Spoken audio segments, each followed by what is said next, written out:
to do it. Does that make sense? Okay. So this is the Zoom recording of proponents. This is proponents. Opponents will be in the next half hour. Okay.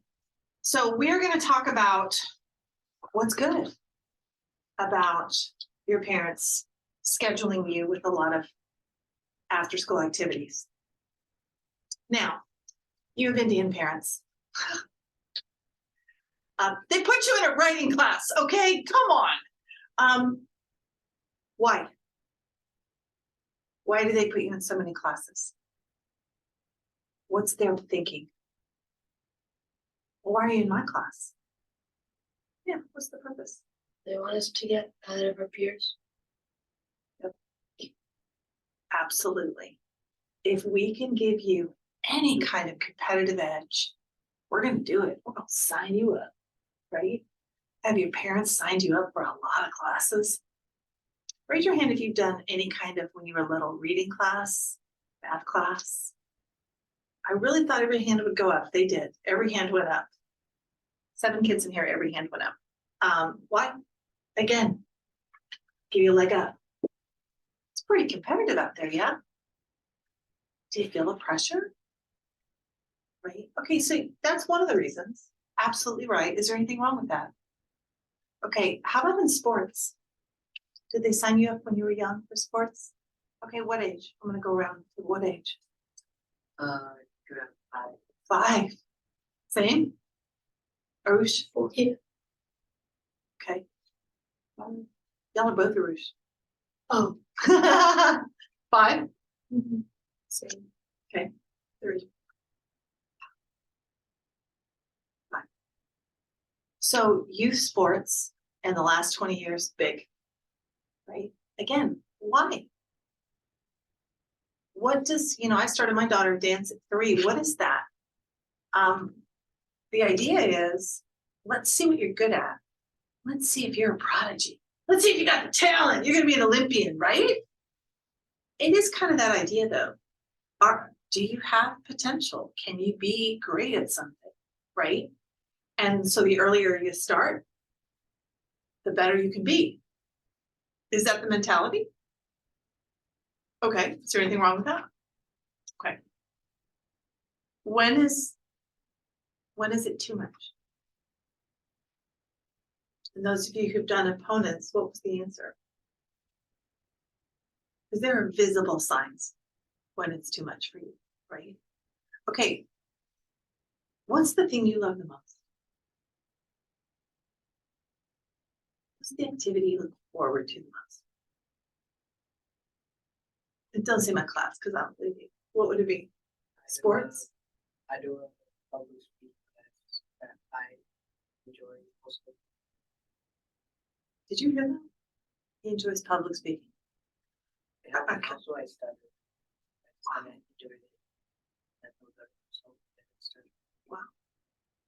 That's pretty impressive. Favorite class? Theater, but it's not something my mom forced me to do. Okay. Okay. I do. So track. Yeah. Okay. Tennis. Okay. Okay. So that's your go-to. Most of you pick something. That whole table was athletic, wasn't it? Was it all of you athletic? So here's the thing. You need a physical activity. Absolutely need a physical activity. And no one, especially scientists, especially psychiatrists, physicians, are going to be upset with a parent, putting their child in some kind of physical activity. And if you go to page 2, everybody go to page 2. The reason is, instead of you sitting in front of a screen, you know what I'm talking about, right? Sitting in front of a technology screen, sedentary, is that good for you? No. It allows you to be physically active. Okay. This is a no-brainer, everybody. Physically active, is it good for your body? Right, it's good for your heart, cardiovascular health, good for your muscles and bones, strong bones, right? Reduces your chances of any kind of illness. The more you work out, actually, the more you can combat illness. it boosts your immune system, right? We live in a world where we have hypertension, we have diabetes, we live in the #1 obese nation. So anything that gets you physically active is probably the one thing I will tell you not to let go of, really. We also know the physical aspect of being in a sport or in any kind of physical activity, martial arts, dance, whatever it is. There's a mental component, correct? And I don't just mean like, there's the dopamine, there's the endorphins, then your body releases these endorphins and you feel good. It's a euphoric feeling. Do y'all know that story, that Netflix show, Euphoria? Drugs give you a euphoric feeling. Well, your body can produce a natural drug. It's called dopamine. It's a hormone. And you get it when you're physically active. You sleep better when you're physically active. You have a better outlook on life. Okay, the other thing that they don't mention is mental toughness, right? Whenever you're in a kind of a physical activity, there's this resiliency that you develop, right? And all of those things can help you in any other aspect with academics. So this is according to, don't believe me, Dr. Mary Gavin, not Mary Hensel, Dr. Mary L. Gavin.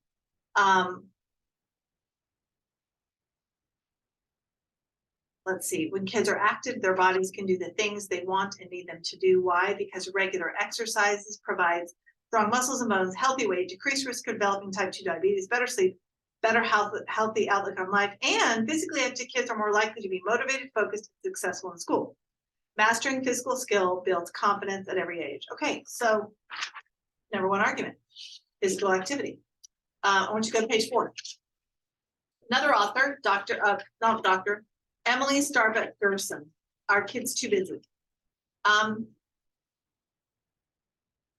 There are plenty of compelling reasons to keep kids involved in extracurricular activities. And really a good one here is encourages positive habits.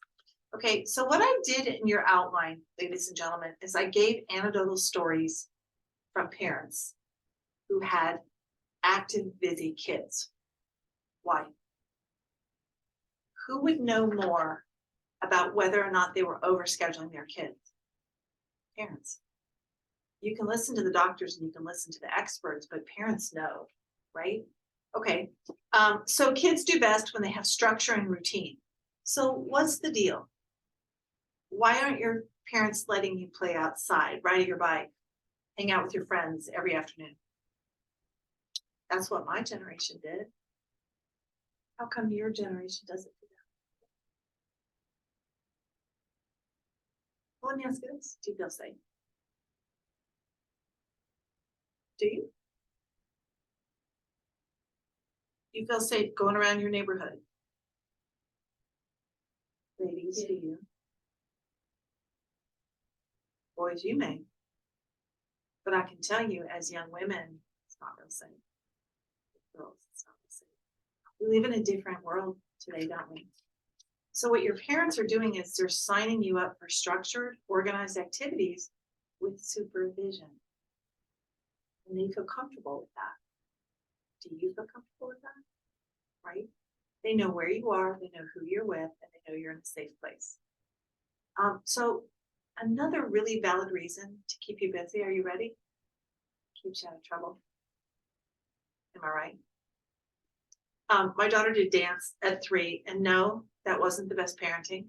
Because if you do the opponent's side, you will learn that according to Stanford Medicine, you shouldn't sign up any child for any activity until 1st grade.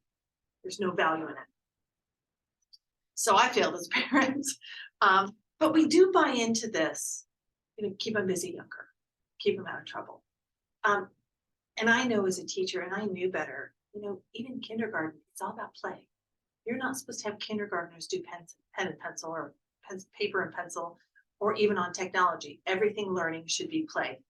Only until 1st grade does academics really start. And that's really a developmental reason, okay? But I do think keeping you busy does keep you out of trouble. What kind of trouble could you get into in middle school? What do you see kids getting into, or high school? What do you see them getting into? Some really bad habits, right? You start having male and female relationships that can get you into trouble, right? So schools like to keep you busy. Parents like to keep you busy, and it's okay as long as you are. And go ahead and take this word from Stanford Medicine: flourishing. As long as you're doing well, you're loving what you're doing, activities are good. Okay. These children engage more with their parents, busy kids, and they're more active in their community. Interesting. They also are less likely to engage in drug use or criminal activity. Well, you're too busy, right? Kind of makes sense. It helps develop skills and interests. Jennifer Fink, a nurse turned freelance writer in Maryville, Wisconsin, mother of 4 boys, right there. She's an expert. I have a boy and a girl, and I can tell you, gentlemen, I mean, no disrespect, but you're 4 times the work of a girl, especially when you're younger. Now, ladies, I don't mean any disrespect to you, but when you get in high school, you're horrible. Boys are better. So it's like it flips. Boys are horrible younger. Y'all are so active. You got to keep boys busy, right? And girls are pretty easy, right? And then girls get really hard because they get really emotional and in high school, and boys get kind of a little bit easier. So it's really interesting. It kind of flips the switch. But to have 4 boys, I bow to her. She did this really interesting thing. She founded the site Building Boys to help parents and teachers support and advocate for boys, because boys really need to be more active, because you just are more active. And she says it gave her boys a chance to develop their skills, learn more about their interests, and connect with others who share the same passions and interests that they do. Okay, this is where social skills comes into play. Ladies and gentlemen, do you remember the pandemic? Do you remember that feeling of isolation? Do we ever want to go back to that feeling? We are human beings, and we are not meant to live in isolation. We need social connection. So what do you think my next strongest argument is? Social skills, social connections. Think about it. When you're at school, aren't you kind of hampered by, the school has a schedule. You have to adhere to that schedule. Do you really have a lot of time to develop relationships at school? Not really. Okay, but if you're in soccer or something you love, choir, you are with like-minded people who like the same thing you do, and you kind of develop a different relationship with those in extracurricular activities and outside activities. Would y'all agree? And you learn a different set of social skills, which I think is almost more valuable. Do you find the friendships that you have in outside extracurricular activities are deeper and stronger than the ones you have with school friends? It kind of makes sense. You're zoned. Do y'all know that? You're zoned. Your school districts are zoned. You don't get to really choose who you're in school with. Do you get to choose who you do activities with? Kind of, right? So I love that argument. Another argument, time management. Okay, so I'm gonna ask, who does a lot of activities like every day? Aruchi, every day? Okay, give us your schedule. You have to wake up at 6:30 for lifting in the morning, and then school, and then after school, I have, 7th period we have running, and then after school till 5 we have events. So I have 4 events. And you're only doing one sport. Yeah, in school. Okay, what are you doing outside of school? Outside of school, I got this class, I have a math class, and then after the karate 3 times a week. This guy, right? Do you know your schedule? Yeah. Do you miss? Do you ever forget something? But you're pretty good about managing your schedule. Okay, here's another argument. You learn to prioritize your tasks when you're busy. You don't have a choice. And your parents pay good money for those activities, so they don't want you to miss them, correct? Okay. The last one, getting involved in extracurricular activities can teach kids time management. If it's really important to a kid, this is Jennifer Fink, they may find a way to make it work and learn important time management skills in the process. Things like how to get your homework done, even when you're playing on a sports team or taking a dance lesson. Okay, so let's go to your outline here. How am I doing? Okay, I got 13 minutes. So the lead here really talks about where this is coming from. In previous generations, it was quite common for neighborhood children to stay out all day long playing and roaming the streets. Parents felt secure in allowing their children to play outside, ride their bikes, or run around with neighborhood children because everyone knew each other as they had established close relationships. I'm going to tell you personally, my mom didn't know where I was 6 to 7 hours a day. It was fantastic. I was not allowed in my generation. They did not have youth sports until 12. You were not allowed to play till 6th grade. Period. There were no youth sports before that. It was for developmental reasons. Okay, so today, that is not the same, is it? This environment that you live in today, you know, look at the internet, look at technology. We live in a different world, right? I don't think your parents trust everyone in your neighborhood, do you? And you may think you know your neighbor, but you don't. So then there's this competitive thing you have with your families. And I think you know what I'm talking about, Indian families, right? This competition between families. You're the reason I'm in business. I've never advertised. Your parents tell other people. And I'm grateful.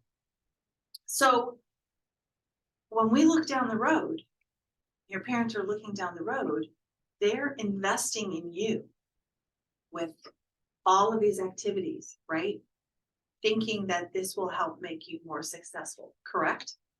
Okay, is there anything wrong with that? Nope.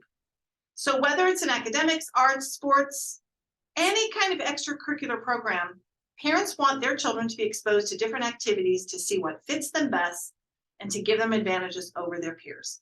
Okay, so those of you who've already done opposing, I'm going to give it to you. But those against overscheduling children will say,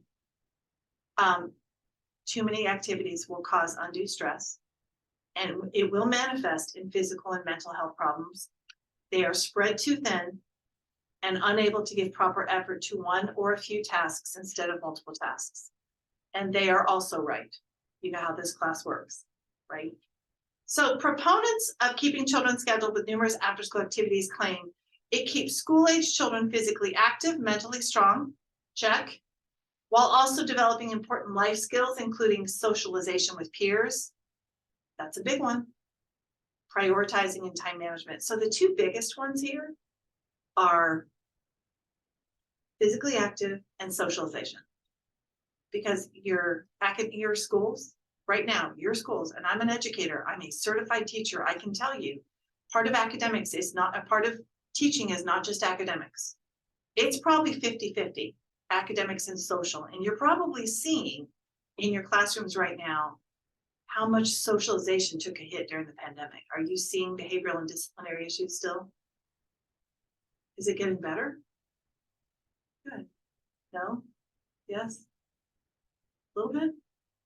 Is it? Same?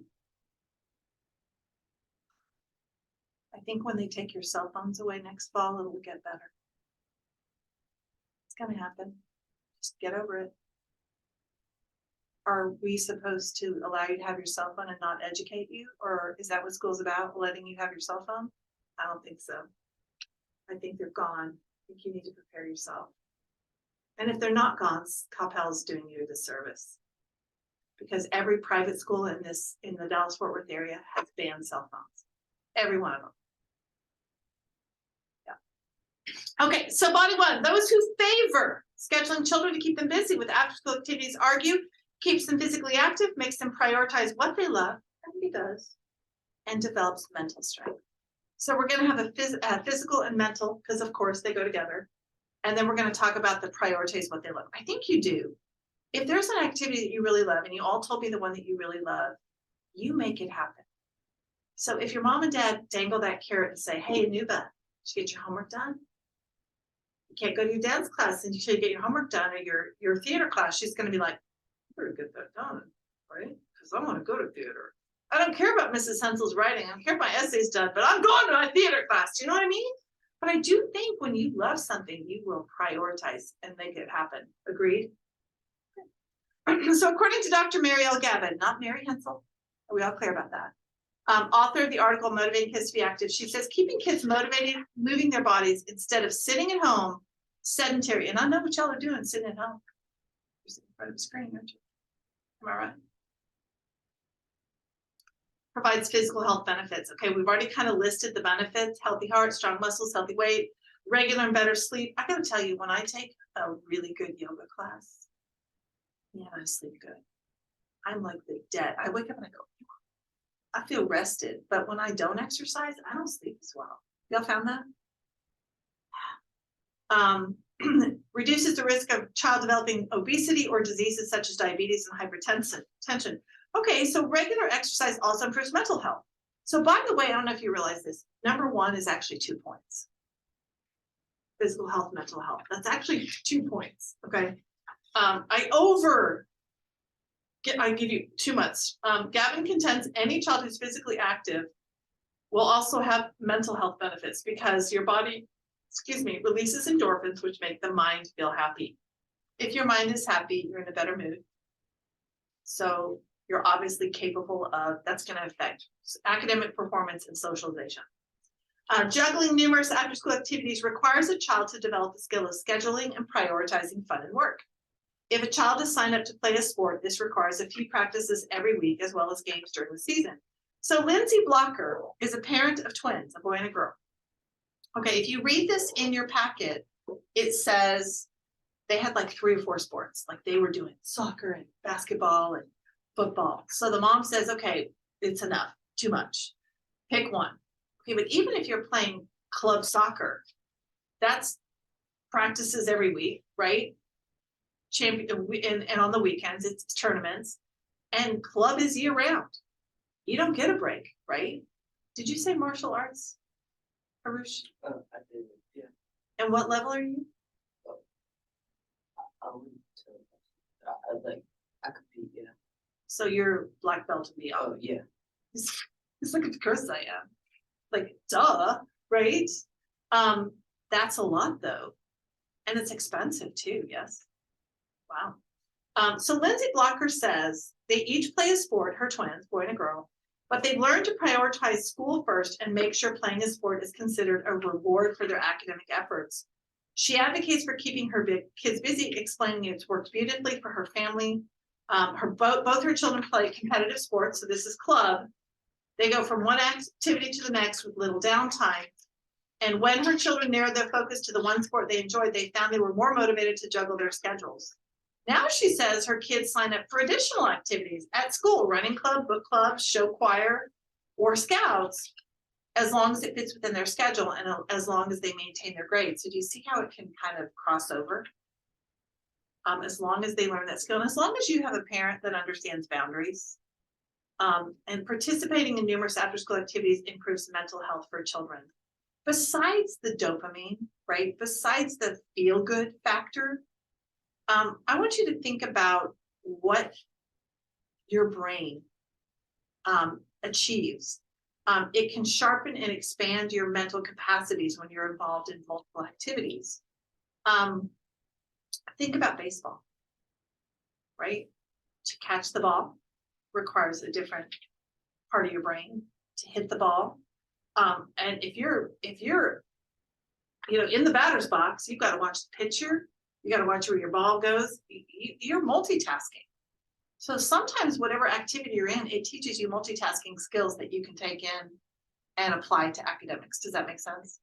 So I think the skills that you learn in extracurricular activities, whatever they may be, art, dance, theater, whatever, a sport, I think all of those are valuable and they really teach you skills that you wouldn't learn in the academic setting if you didn't have it. Does that make sense? Am I making?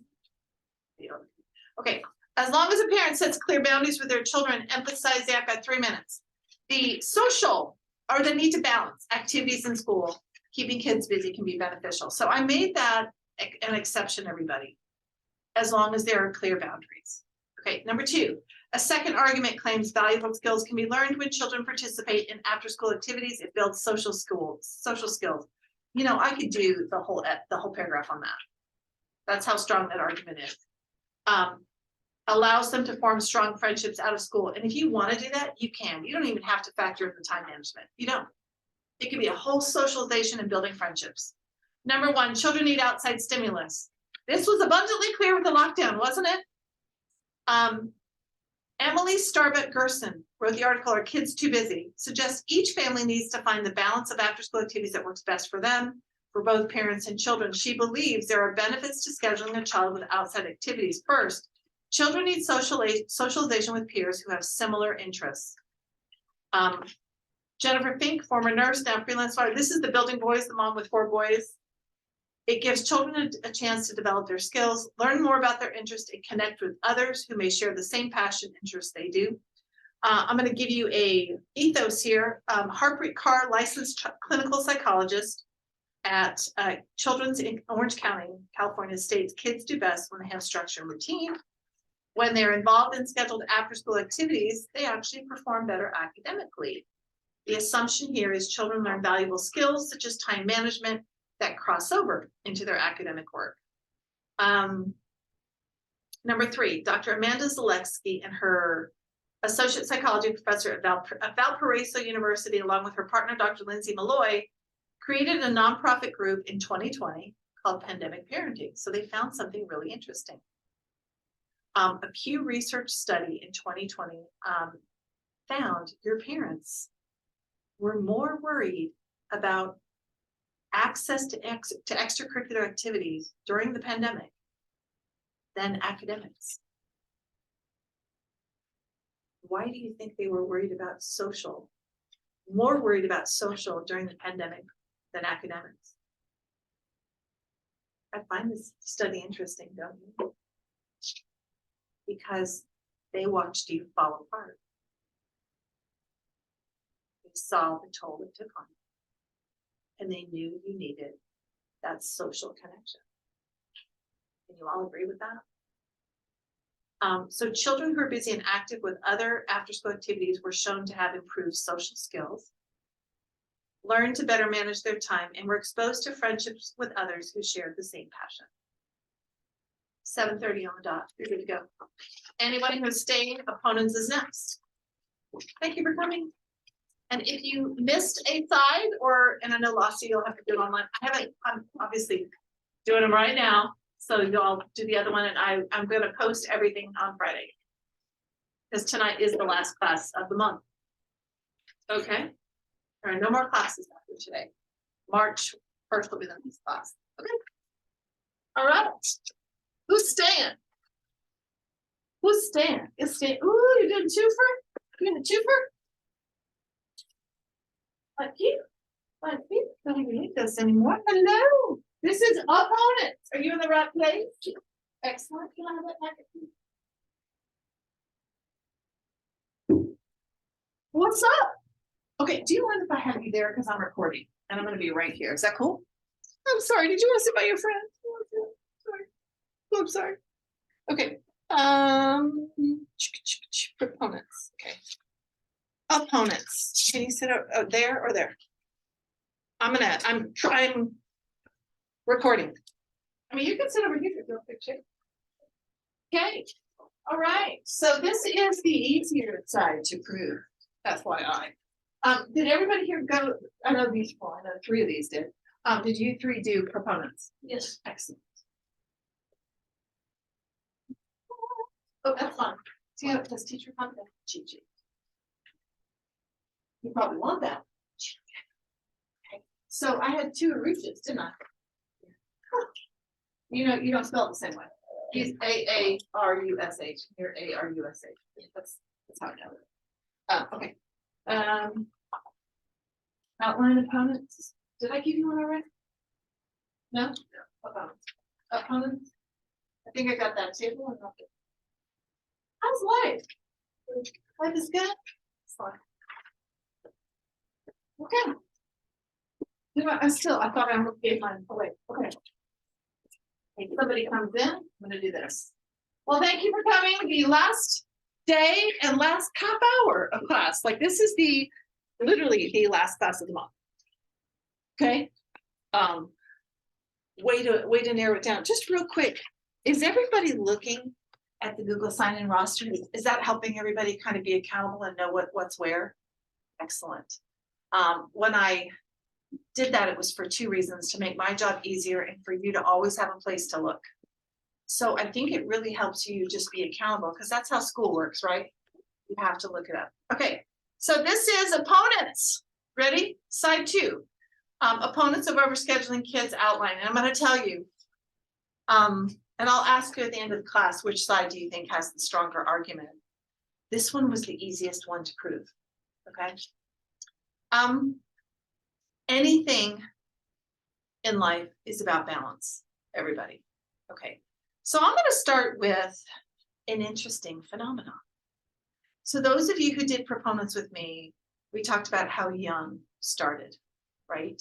Safik, how young were you when you started like reading class, math class, sport? How young were you? Soccer, I started like when I was 3 years old. Okay, Prabhat, Yeah, at 5, 6. Rithik? Start from soccer in school. Okay, so according to Stanford Medicine, there is no reason for you to even start an activity until 1st grade. There's no value in it. You are not developmentally ready or mature enough to handle it. So why are your parents, myself included, putting you into an organized activity or a sport so young? What's the thinking of your mom and dad putting you into something so early? Right? Okay, so an interesting phenomenon happened. Once you go to page 1, you'll see the number 20. In the past 20 years, do you see where I'm at? The number of children who participate in organized youth sports has doubled. Interesting phenomenon, you ready? Yet teens who try out for their high school sports team has reached an all-time low. How do you think Capel feels about that? Okay, just logically, why would kids not want to play high school varsity football, soccer? What do you think, Arush? It's more rigorous and demands more time in your schedule. Okay, but that's not the reason. I think it may factor in. Okay, let me help you. If you've been playing, say, soccer since you were 4, by the time you're 14, you've been playing for 10 years. How do you feel about soccer now? Right? Enough to play at that level? High school. But see, most kids don't. 10 years of anything, most kids are burned out. Do you understand why? Okay, and you know what I didn't mention, and I'm not going to mention the entire class, is injury. We have more injuries with kids for sports injuries than ever before, because they're playing so much younger, and you know, the frequency, the more you play, the higher the probability that you will be injured. So according to Dr. Alvin Rosenfeld, former head of child psychiatry at Stanford University, do we trust him? By the time kids reach high school, they're bored and burned out. Okay, you're going to go right here.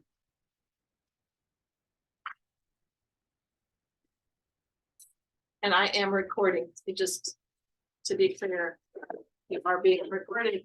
Okay. Beltline? Yeah. Beltline's getting everybody today. Hey guys, don't go Beltline. Is this all guys in here? Oh my gosh. Wow, this is an all-male class. Wow. So this is people who waited until the very last class. That would kill me. Okay, so in the past 20 years, more people are signing up for youth sports. again, this, maybe you can be the next LeBron, maybe you can be the prodigy, maybe you can be really, really good at something. And parents buy into it. So youth sports has become $1 billion industry. But at what cost? If you don't have the drive, or you're just tired of 10 years of soccer, and you just don't have enough left for 4 more years. And by the way, varsity at Coppell High School is intense. Back me up here, right? Any sport, you're wrestling? It's intense, right? How many workouts every day? Currently we do like, I think, just like 2 hours worth. 2 hours worth, 5 Yeah. days a week and on the weekend? One off season now, so it's just 1 hour. Okay. Anybody in band? Oh my gosh, band is a full-time job. Are you gonna do marching band? It's like a full-time job, guys. It's like, that's if you wanna talk intense, that's Arusha's argument right there. Okay, so it's because parents, this is Dr. Alvin Rosenfeld, says things parents have the well-meaning idea. The right way to parent is to overschedule their kids with the hopes of keeping them busy, active, and out of trouble, which is interesting. That was the proponent's argument, right? Okay, but here's what happens. By age 13, statistics show 13. Raise your hand if you're close to 13 or over 13. Is that everybody? Okay. 3 of every 4 children, so that's 75%, who participated for several years in organized activities have permanently quit, shelved their cleats, their scout uniforms, or music books, especially if they started those activities before 1st grade. So here's an interesting phenomenon. And I'm pretty sure Coppell High School does not like it. They're a 6A school for a reason. They want a pool of athletes. They want that 6A. They could have had 2 high schools a long time ago. They created a 9th grade campus so they could keep their 6A competitive level. Y'all know that, right? They don't want 2 high schools. They lose their 6A rating if they get another high school. So this kind of explains why they're not getting the number of athletes they were getting before. They're burned out. They're not playing.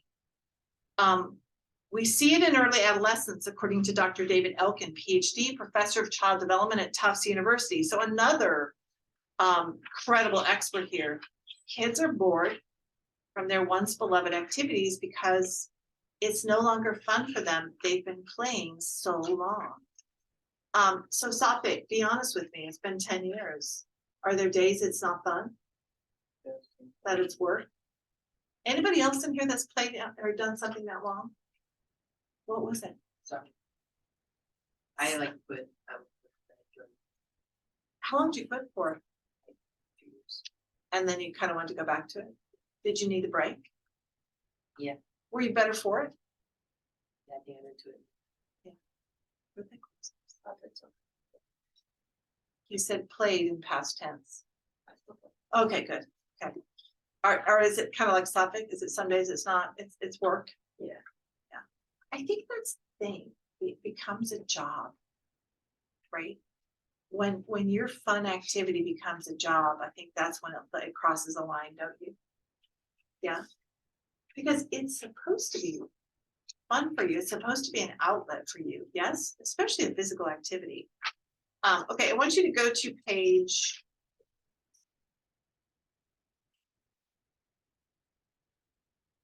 6. Okay, so Eliza Pressman, she's the second paragraph in. PhD, professor of pediatrics and a psychologist at Mount Sinai in New York City. She says it's not about what you're scheduling, it's about taking into account a child's temperament and how they're responding to all the scheduling. It's important to stay vigilant to the signs that your child could be feeling the pressure of their busy schedule. Okay, so now we're going to talk about signs. Okay, but I want to be logical with you for a minute. Your parents have a full-time job, correct? When they work extra, do you see visible signs of stress? Like what? They're more tolerant as much. They're a little cranky. Do they take it out on you? We do, we don't mean to. Do they have visible signs like circles? Do they eat more, eat less? Yeah. Probably eat more. Maybe have some habits that they shouldn't have, maybe smoking, drinking. We self-medicate when we're stressed. Everybody does. So, you know, these kids that are vaping, it's stress. They're vaping because of stress. So here's the problem. According to Dr. Morse, some signs that are too busy are changes in mood or less motivation to engage in previously enjoyable activities. You may have actual physical symptoms. You may have a headache, you may have a stomach ache, you may feel restless, distracted. You know what I do? I doodle. And I don't realize I'm doing it when I'm stressed. I'll doodle, like I'm a doodler. I doodle. And I didn't realize that was a sign of stress until a therapist pointed out to me. I was like, oh. She goes, I can tell you're stressed. I was like, what? So sometimes we don't realize we're doing it. Other children may feel, they may feel tired or depressed as well as miss meals or sleep. When your academic performance slips, you've missed 20 signs. That's like the last thing you see. There are so many visible signs. I want you to go to your outline, and I've done this in a beautiful way for you. So let's start with your lead. Picture a parent acting as a chauffeur for their child, picking your child up from a typical school day only to rush them from one or more after-school extracurricular activities. Raise your hand if this applies to you. Are your parents the chauffeur? Are you going from one thing to another? Do you get to go home after school? Anybody? Good. The problem is many parents repeat the same routine every day of the week and sometimes on the weekend, giving their child no off day or free time. Okay, let me just tell you something. And I work more than 40 hours a week doing this because I'm editing on my off hours. And I can tell you that if I add anything onto that, I am not nice to be around. You already have a full-time job. Are you or are you not in school 7 or 8 hours a day? And sometimes do you have homework in addition to that 7 to 8 hour a day full-time job? Okay, so to be clear, you all have a full-time job. Are you aware of that? You tack on wrestling, you tack on anything outside of school, you tack on my class. That's just another job. Okay, so if you're doing 5 or 6 things, that's a lot of jobs. Are you able to give to that many things what you should be giving? Nobody can. You know, we as your parents can't do it ourselves. We can't juggle 5 things and a full-time job. So why do we expect you to? And be happy about it, right? So look at it that way. So opponents of overscheduling children say too many extracurricular activities can cause too much stress, and it literally manifests in visible warning signs. It also causes you to lose passion for an activity that you genuinely loved, and you don't give enough to each one, or you burn out altogether. Agreed? Okay, so here's how I did 1, 2, and 3. Here's the fascinating thing. Okay, number 1 is Harpreet Kaur, licensed child psychologist at Children's Hospital in California. She warns about what she's seen in her clinical practice, treating stressed out children. She explains when both parents and the child are too busy, it can take a toll. So here's what she's witnessed firsthand in her practice. She sees anxiety, fatigue from lack of sleep. Anybody have lack of sleep in here? All of you.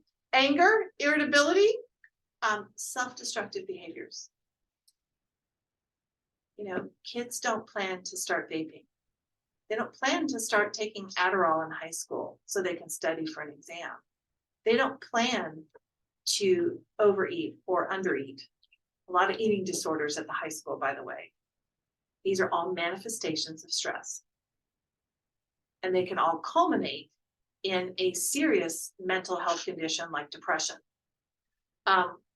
Unfortunately, since the pandemic, I don't know if you know this, the rates of anxiety and depression are already high in your age group.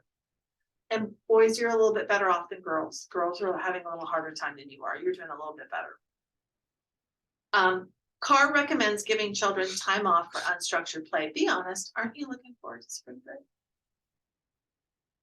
Like, aren't you seriously 2 weeks away going, I can't wait.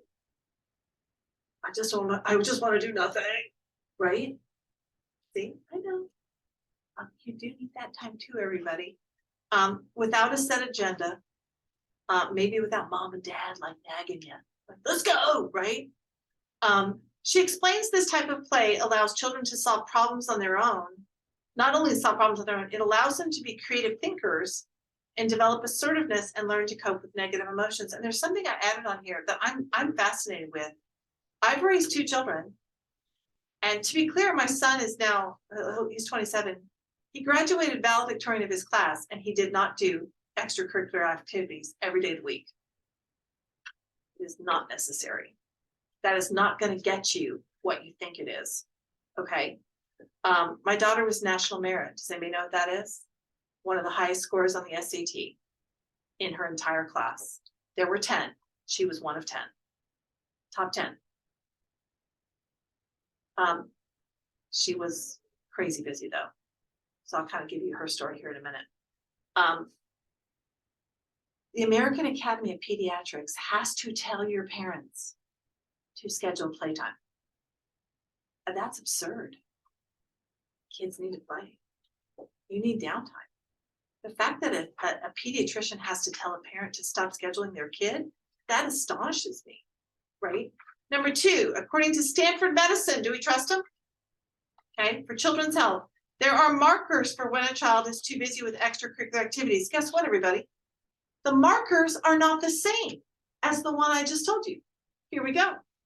Studies show children often will not complain or speak up about being too busy. You don't want to disappoint your parents, so you'll keep doing it, even if it's harmful for you. But here's what happens. When a child is pushed beyond what is comfortable or tolerable for them, their behavior changes. A stressed out child will avoid family and friends, lose their appetite, eat less, show obvious signs of nervousness, be unable to sleep well. That's insomnia. You want to sleep, but you can't, and complain of headaches or stomach aches. Okay, but according to Stanford, 1 or more combined can lead you to a clinical diagnosis of depression. If you are clinically depressed, you might have suicidal ideation. You might self-harm, and that's not okay. An extracurricular activity should not induce that much stress. Agreed? So here's what they say, and I love these words. Please use them. So Stanford Medicine supports signing children up for activities. This is how good it is. I have it memorized. As long as they're flourishing. And the moment you show signs of undue stress, the moment you become frazzled, they say, put on the brakes, stop. And Ashish, I'm so proud of you for stopping. Even for 2 years, to say, I just don't want to do it for a while. Good for you. And then to restart it, that's pretty cool. But you put the brakes on. What made you do it? Okay, so you just try to give everything else a try. So you weren't less busy. Okay, I spoke too soon, didn't I? Okay. Number 3, pediatric psychologist Dr. Amy Morris describes what signs to look out for when a child has too many activities, and she uses the word overprogrammed. A child may begin to have strong reactions to an activity they previously enjoyed. Now, this is different too. So they'll either hyper-focus on something, like let's say it's soccer. You can't stop. It's almost like you become obsessed with it, or it's the complete opposite. You want nothing to do with it. So this is not normal, by the way. So this shows up when a child takes an activity too seriously or does not want to participate at all. She also describes a change in mood, a lack of motivation to do any activity they previously liked before. She also said stomach ache, headache. Some children show extreme signs of restlessness or distraction, fatigue from a loss of sleep, which could later lead to skipping meals or overeating. The last warning sign, ladies and gentlemen, is your grades dropping.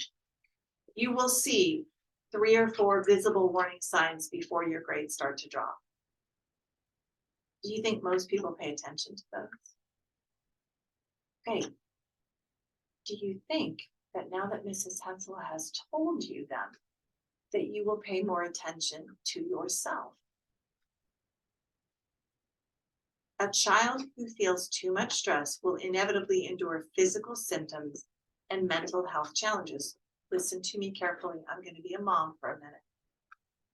You are getting to the age, gentlemen, where you need to advocate for yourself. You need to fight for what is right for you. And that may include my class. If my class becomes so stressful for you, and I actually have a boy, my class really stresses him out. And I'm like, you probably need to let me go. I also had another kid, he told me that I was his favorite class, and I went, wait a minute. A writing class is your favorite class? Strange, but I've seen both extremes. Now that you know the signs and you know what it is, if you feel this, maybe, do what Ashish did, kind of pull back a little bit. You can just say no for now, right? Body 2, unfortunately, when school-age children are overprogrammed, they lose passion for once loved activities, have a higher risk of burning out, and are spread too thin. Okay, I have 7 minutes. I'm going to tell you the story of my daughter. Quite accomplished, national merit.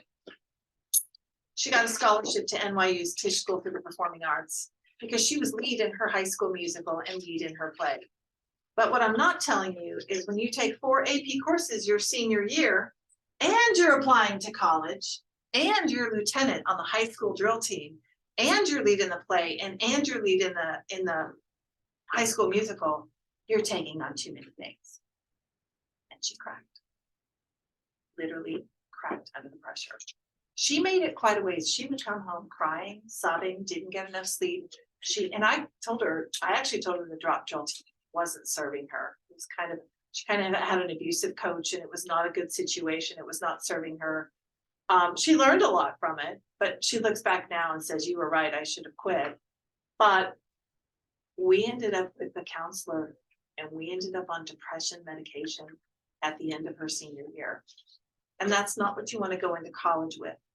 So what she did was she gave this much of herself to this many activities.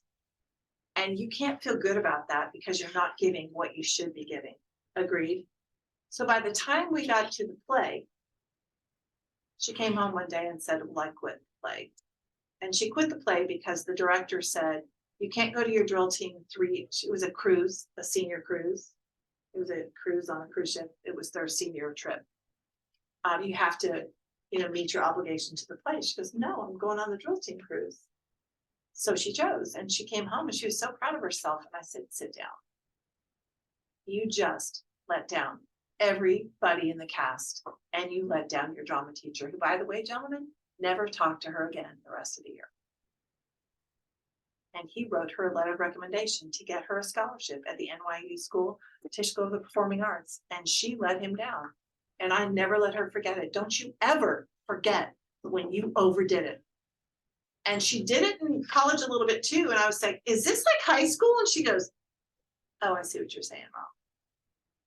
So nobody can spread themselves that thin. And that will be an argument here. But I'm going to tell you, my daughter did it. And she's pretty good at juggling.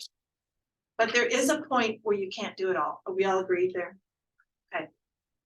So unfortunately, this is the easy one. This is Dr. Alvin Rosenfeld, former head of child psychiatry at Stanford. And this is that wonderful how we began class. The interesting phenomenon that has occurred in the last 20 years, more kids are signing up for youth sports programs, right? By the time they reach high school, they don't engage in sports anymore. Did you know that high school sports, varsity sports, is at the lowest it's ever been in 20 years? Because by the time kids reach high school, they're bored and burned out. And this is not according to Mrs. Hensel. This is according to the head of child psychiatry at Stanford. Okay? Something's not right.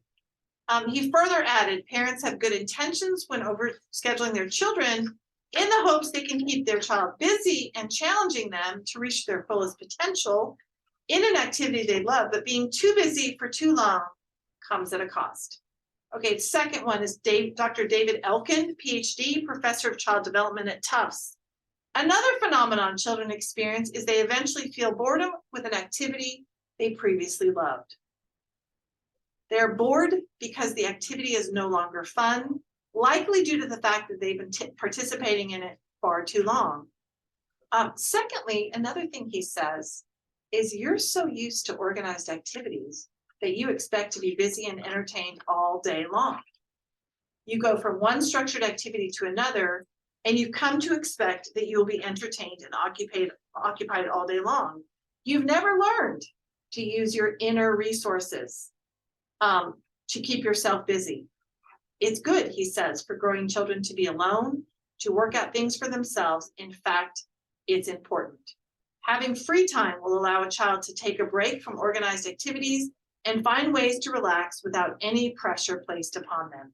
Perhaps the boredom they feel when they stop activities will be a welcome relief. So according to Stanford Medicine, not Mrs. Hensel, are we all clear here? Instead, a child may need productive downtime such as high quality family time with no agenda, the kind where you make dinner together, work on an art project, or just chat. I have 2 minutes. Finally, managing a schedule overpacked with activities is not sustainable. A normal school day is approximately 8 hours a day for kindergarten through high school. You already have a full-time job, everybody. Add in after-school extracurricular activities for another 1 to 2 hours, just gives children another job to be responsible for. Adults, your parents, gentlemen, struggle with juggling their time. It's no wonder children are having trouble coping with too many tasks. So besides this problem of feeling bored with a constant cycle of planned activities they're accountable for, this could impact more than just their interests. So if you did the proponent side with, I said, it helped with time management. Well, according to psychologists, that can backfire on. Being involved in too many activities can make time management skills worse. If a child has too much to do each day and not enough time to devote properly to each one, they're not giving enough to each task the way they should be. They're spread too thin. And this is my daughter. When you realize you cannot do it all, you want to quit. Or your body quits on you. When children are asked to go straight from school to one activity after another, it can have negative consequences, not just through high school. This can bleed into your college life. This can bleed into your adult life and create lasting bad habits. Even adults cannot maintain constant demands on their time without a break. Yet this is exactly what your parents are asking of you. So all I want you to walk away from today is to understand it's about balance. Right? We know from proponents that extracurriculars can be good, especially if they keep you physically active, right? Especially if they help you prioritize and schedule. But we all know when the scales become unbalanced, right? Okay, so remember those warning signs, remember those visible signs. Okay, and if you feel one of those, you need to pull back. And you can take a break. Nobody says you can't go back. Take a break until you're doing better, right? And then go back to that activity. So you're gonna play soccer in high school? Nice. Excellent. All right, any questions? All right, this is the end of opponents. You're good to go. Hey, okay, so 2 guys, Ashisha and Arush, you'll check both sides today. What side better? What side stronger? Everybody, what side stronger? Hey, but remember there's value in both sides, right? Okay, hey, advocate for yourself. All right, good side. What's it going with you? Good? School's good? Yeah, it's probably actually pretty good for now. I mean, they're just, yeah. Like now, yeah, adjusted to the changes, so Yay, kind of like